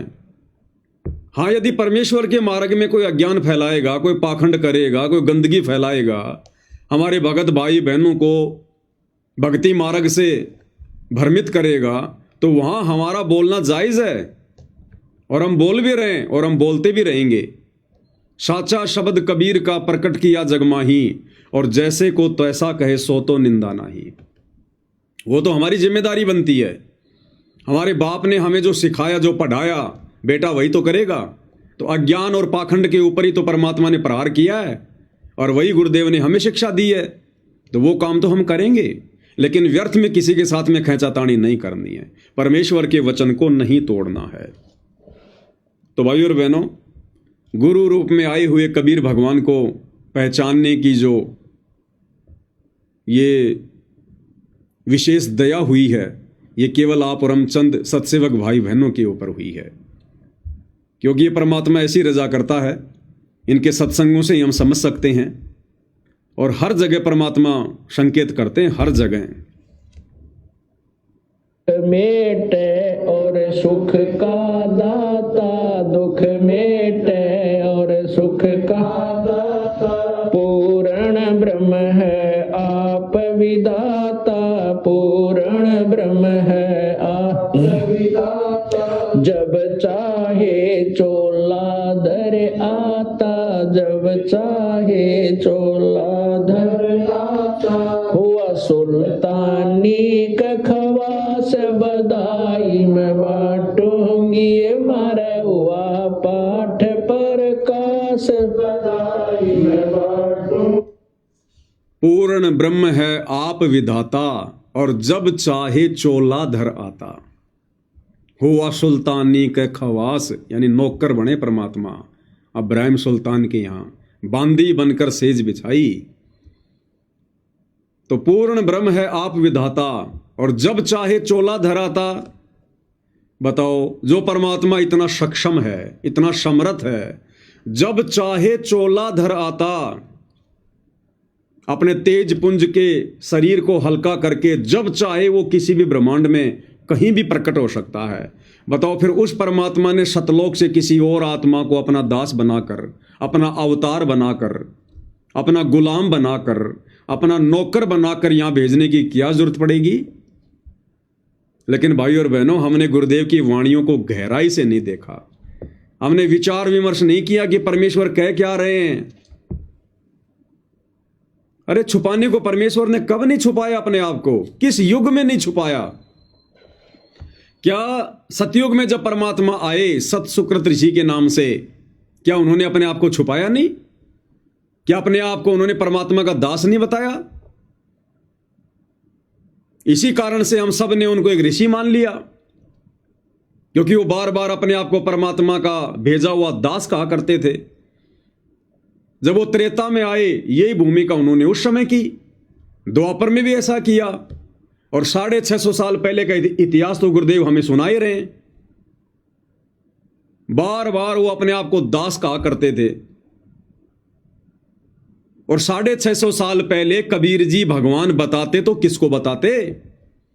अगर कोई पूछ भी लेता कि गुरुजी परमात्मा का क्या नाम है, सारी सृष्टि के मालिक का क्या नाम है, तो क्या बताते वो? क्योंकि कबीर नाम से तो खुद ही आए हुए थे। अगर ये कह देते कि भाई सबका भगवान वो कबीर है, तो कोई वैसे विश्वास नहीं करे कि लो जी अपने आप को ही परमात्मा कह रहे हैं ये। तो 650 साल पहले तो कबीर जी ने किसी को बताया भी नहीं कि सारी सृष्टि के मालिक का नाम क्या है। जब भी उन्होंने बताया तो अपना खुद का रेफरेंस देना पड़ा कि भाई हम ही अलख अल्लाह हैं, कुतुब गोश और पीर, गरीब दास खालिक धनी हमरा नाम कबीर। ए रामानंद राम में उन्होंने स्वयं को ही बताया। अगर कोई पूछता तो क्या बताते वो? और जिन जिन लोगों ने पूछा, जैसे धर्मदास जी ने पूछा, तो उन्होंने क्या कहा कि भाई मेरे को तो सत्य पुरुष ने भेजा है, मेरे को तो सतलोक से सत्य पुरुष ने भेजा है, मैं तो उसका नौकर हूं, तुम आत्माओं को ज्ञान समझाने आया हूं। तो 650 साल पहले तो भगवान का नाम भी नहीं बताया करते थे। अगर मैं कहूंगा कि भगवान का नाम है कबीर तो लोग और ज्यादा चिढ़ेंगे, ये सत्संग भी सुनना बंद कर देंगे। तो ये भूमिका परमेश्वर ने अपने आप को छुपाते हुए भगवान का दास बताना ये चारों युगों में की है। तो वर्तमान में क्या अपने आप को सीधा सीधा कहेंगे कि मैं भगवान हूं, मैं परमात्मा हूं? नहीं कहेंगे। और पहचान भी करवा देंगे अपनी, और करवा दी सत्संगों के माध्यम से। हमारा ज्ञान योग खोलकर, हमें सद्बुद्धि देकर, क्योंकि बिना ज्ञान योग खुले हम नहीं पहचान सकते अपने जैसे व्यक्ति को कि यह भगवान हो सकता है। नित्य नियम में परमात्मा कहते हैं माया का रस पिया कर हो गए डामाडोल, और ऐसा सतगुरु हम मिला ज्ञान योग दिया खोल। तो सतगुरु अपने भक्तों का ज्ञान योग खोलता है, खोलेगा यदि कोई खुलवाना चाहेगा तो। कब खोलेगा? जब आप ज्ञान को आधार बनाकर गुरु को परमात्मा मान लोगे, तभी तो सत्सेवक भाई बहन इतने दृढ़ हो गए। आज अगर हमारे गुरुदेव भगवान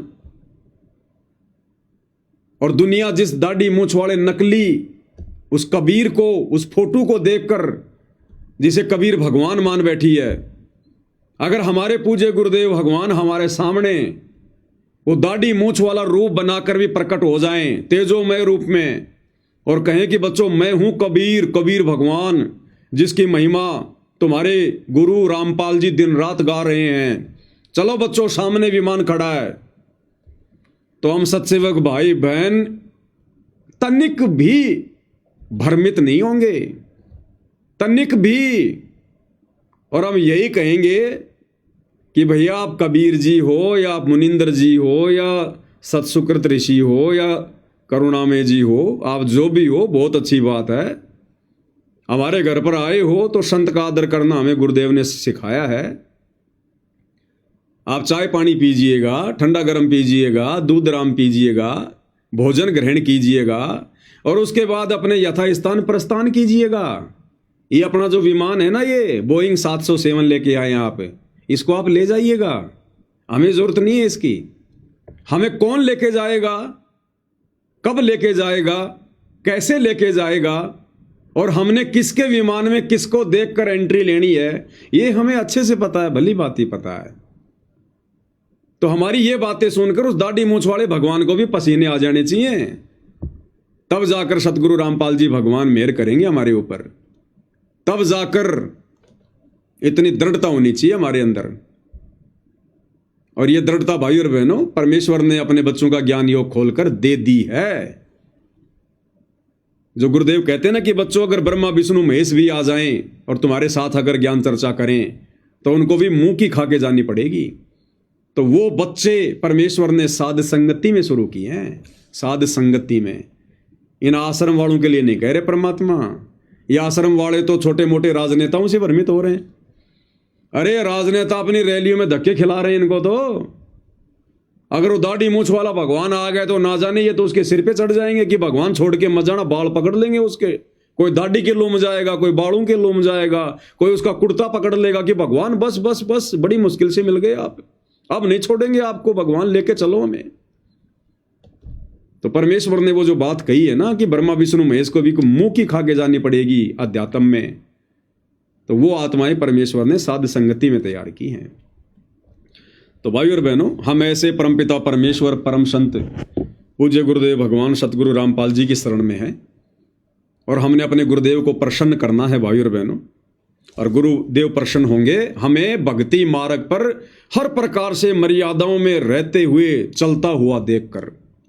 और ना जाने कैसी कैसी ठोकर मारेगा परमात्मा, कैसी कैसी परीक्षा लेंगे, जानबूझकर हमारे को भ्रमित करने का प्रयास करेंगे, जानबूझकर परमेश्वर अपने आप को छुपाते हुए ना जाने क्या क्या खेल खेलेंगे, क्या क्या लीला करेंगे परमेश्वर।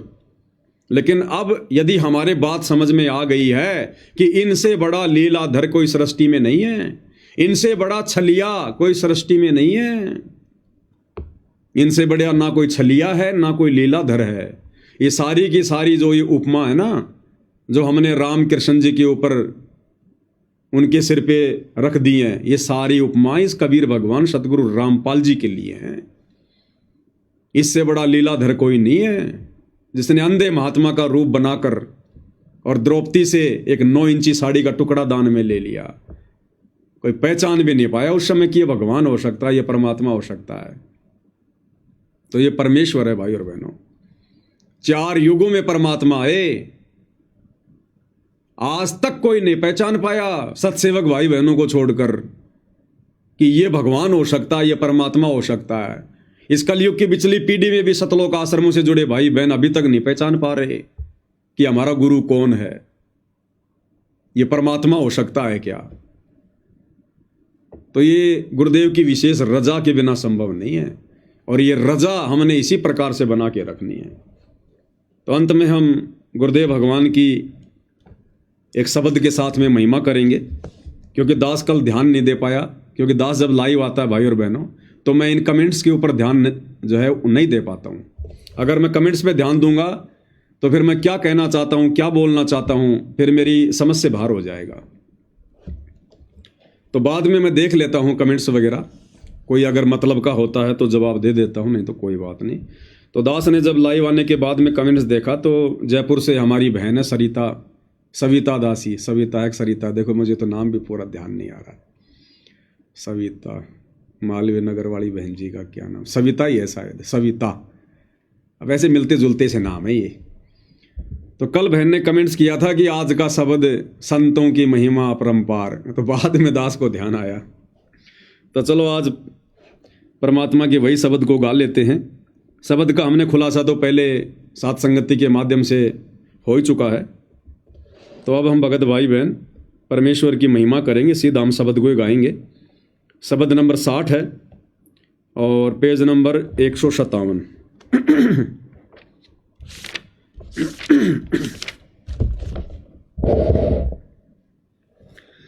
बंदी छोड़ सतगुरु रामपाल जी परमेश्वर जी की जय हो।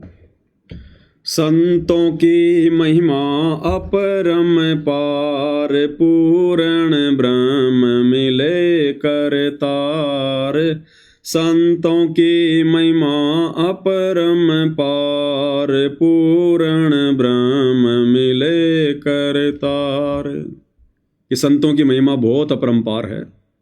वे स्वयं पूर्ण ब्रह्म होते हैं, स्वयं ही करतार होते हैं, लेकिन अपने आप को छुपाते हैं और फिर ज्ञान से अपनी पहचान करवाते हैं। आज म्हारे आए संत सुजान, तन मन धन वारूंगी प्राण। आज म्हारे आए संत सुजान, तन मन धन वारूंगी प्राण। चरण कमल रज डारो शीस, मानो आप मिले जगदीश। चरण कमल रज डारो शीस, मानो आप मिले जगदीश। संतों की महिमा कही न जाए, 68 तीरथ चरणों पाए। संतों की महिमा कही न जाए, 68 तीरथ चरणों पाए।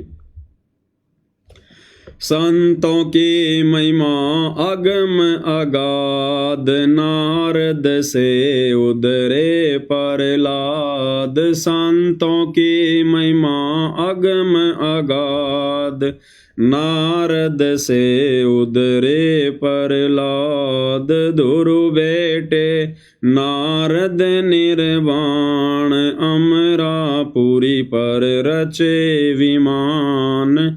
ध्रुव समेटे नारद निर्वाण, अमरापुरी पर रचे विमान। संतों की महिमा अपरम पार, पूर्ण ब्रह्म मिले करतार। संतों की महिमा अगम अगाध, बूढ़ंत राखे गज गिरहा। संतों की महिमा अगम अगाध, बूढ़ंत राखे गज गिरहा। संतों की महिमा निश्चल थीर, द्रौपद सुता के बढ़ गए चीर। संतों की महिमा निश्चल थीर, द्रौपद सुता के बढ़ गए चीर। संतों की महिमा अपरम पार, पूर्ण ब्रह्म मिले करतार। संतों की महिमा अधिक सुमेर, भिलनी के खाए झूठे बेर। संतों की महिमा अधिक सुमेर, भिलनी के खाए झूठे बेर। संतों की महिमा निश्चल अंक, वाल्मीक का बाजा शंख। संतों की महिमा निश्चल अंक, वाल्मीक का बाजा शंख। संतों की महिमा अपरम पार, पूर्ण ब्रह्म मिले करतार। ये सारी महिमा पूज्य गुरुदेव भगवान की है।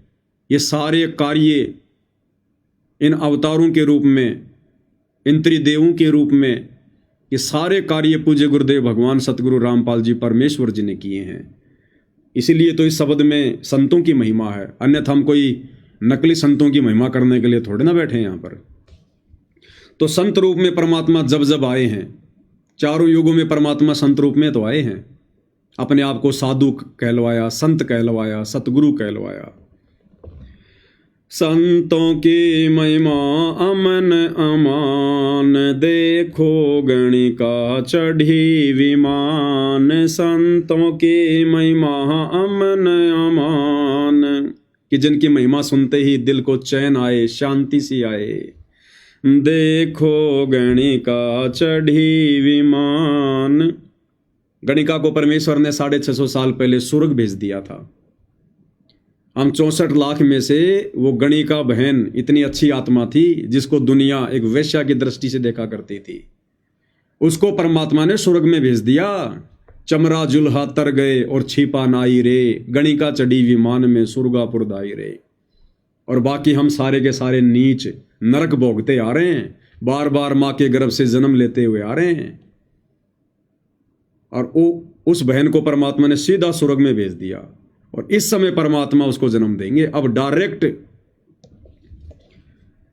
संतों की महिमा अमन अमान, देखो गणिका चढ़ी विमान। संतों की महिमा पद गर गाप, त्रिलोचन कह पिरतिया आप। संतों की महिमा पद गर गाप, त्रिलोचन कह पिरतिया आप। यानी अपनी प्यारी आत्माओं के लिए तो परमात्मा अपने भक्तों की लैट्रिन भी साफ करते हैं। ये जो त्रिलोचन नाम का संत था जिसके दस्त हो गए थे, उसका नौकर गांव जा रहा था, परमात्मा उसके नौकर का रूप बना के आ गए थे। संतों की महिमा अपरम पार, पूर्ण ब्रह्म मिले करतार। पुंडरपुरी नामा परवान, देवल फेर छिवा दई छान। पुंडरपुरी नामा परवान, देवल फेर छिवा दई छान। काशीपुरी कबीर कमाल, गए बालद आई रसाल। काशीपुरी कबीर कमाल गह बीबालद आई रशाल। परमात्मा उदाहरण छोड़ के चले गए। जो लोग ये सोचते हैं कि सेवा करेंगे तो नुकसान हो जाएगा, भक्ति करेंगे नुकसान हो जाएगा, हर समय थोड़ा ना कोई सत्संग में कोई सेवा में, तो परमात्मा कहते हैं वो नामदेव सत्संग सुनने के लिए बैठ गया भगवान का, और परमात्मा पीछे से उसकी झोपड़ी बना के आ गए। यानी भक्तों के काम भगवान ही सारता है यदि हम भगवान के अनुकूल चलेंगे तो। संतों की महिमा अपरम पार, पूर्ण ब्रह्म मिले करतार। दिया भंडारा जन रे दास, कनक जनेऊ पद प्रकाश। दिया भंडारा जन रे दास, कनक जनेऊ पद प्रकाश। संतों की महिमा कई न जाए, पीपा कूद पड़े दरियाए। संतों की महिमा कई न जाए, पीपा कूद पड़े दरियाए। कहते हैं यदि कोई अपने भगवान पर इतना विश्वास भी कर ले, जिस प्रकार सीता जी ने और पीपा जी ने दरिया में छलांग लगा दी, पानी में कोई बचता है क्या? कहते हैं अगर कोई अपने भगवान पर, अपने गुरु पर इतना विश्वास भी कर ले तो परमात्मा फिर उसके विश्वास को टूटने नहीं देते। कहे कबीर सुनो वे साधो मैं तो हूं विश्वास में। परमात्मा ने उस दरिया में द्वारिका रच दी, बाल गोपाल रच दिए, और 7 दिन तक कबीर भगवान सतगुरु रामपाल जी भगत पीपा और सीता के साथ में रहे वहां पर। संतों की महिमा अपरम पार, पूर्ण ब्रह्म मिले करतार। दास गरीब संतन को सेव, 84 मिट गई सुख देव। दास गरीब संतन को सेव, 84 मिट गई सुख देव। संतों की महिमा परम पार, पूर्ण ब्रह्म मिले करतार। दास गरीब संतन को सेव, यानी संत की पूजा करो, 84 मिट गई सुखदेव। लेकिन मिटी कितनी, उसको फिर से 84 में जाना पड़ेगा। परमात्मा ने उसको लंबे समय के लिए स्वर्ग में बैठा दिया। और सुखदेव ऋषि के बारे में क्या बताया गुरुदेव ने, कि जिस समय विष्णु का अवतार, वो राजा हरिश्चंद्र वाली आत्मा जो फिलहाल स्वर्ग में बैठी हुई है, वो कलयुग के एंड में आएगा निकलंक बन के। और जब वो आएगा 10वें अवतार के रूप में राजा हरिश्चंद्र, उस समय ये सुखदेव ऋषि उसका सेनापति होगा। ये सुखदेव ऋषि जो वर्तमान में स्वर्ग में बैठा हुआ है, ये उस कल्कि का, निकलंक का, विष्णु के 10वें अवतार का सेनापति होगा, और लाखों करोड़ों लोगों को मारकर अपने कर्म बिगाड़ेगा और फिर से 84 में जाएगा। तो ये कितना बड़ा सौभाग्य भाई और बहनों, ये सुखदेव जैसे ऋषि भी आप और हमारे आसपास भी नहीं है। और सुखदेव को तो फिर से 84 में जाना, अपने कर्म फोड़ने, और आप और हमें परमेश्वर इसी जन्म में सतलोक लेकर जाएंगे, सदा सदा के लिए 84 से मुक्ति दे देंगे हमें। तो भाई और बहनों, परमात्मा आप और हम सभी के ऊपर कितने रहम दिल हैं, कितने दयालु हैं, कितने मेहरबान हैं। इसलिए तो मुसलमान धर्म में कहते हैं, क्या आता है वो, बिस्मिल्लाहिर्रहमानिर रहीम, यानी शुरू करता हूं उस खुदा के नाम से जो बड़ा मेहरबान, बड़ा रहम दिल अल्लाह। कबीर तो ये है वो परमात्मा। आज आप और हमारे ऊपर मेहरबान हुआ परमात्मा। आज हमारे ऊपर रहम दिखाई है गुरुदेव भगवान ने, इस परमेश्वर ने। अन्यथा परमात्मा की वाणी है कि शीश उपाड़े भूमि धरे, ऊपर मच के पांव, कबीर का घर शिखर में तेरी गरज पड़े तो आओ। हम इस परमेश्वर को शतलोक के लिए यदि अपने हाथों से अपना सिर काट कर और अपने सिर को अपने पैर के ऊपर रख कर भी भगवान को प्रसन्न करना चाहें, तो भी ये परमेश्वर रामपाल जी प्रसन्न नहीं होते। लेकिन आज देखो कैसे सहज में परमेश्वर ने हमारे ऊपर रजा बख्श दी है। तो इस रजा को यदि किसी ने ठुकरा दिया भाई और बहनों, गुरुदेव के नियम तोड़कर, मर्यादा तोड़कर, उनको नाराज करके, कहते हैं जिन बातन से गुरु दुख पावे उन बातों को दूर भगावे, फेंक दो उठा के, चाहे कितनी कीमती हो, कितना ही कीमती रिश्ता हो, कैसा ही धन हो, उठा के फेंक दो, कौड़ी के भाव नहीं, परमेश्वर प्रसन्न करना है।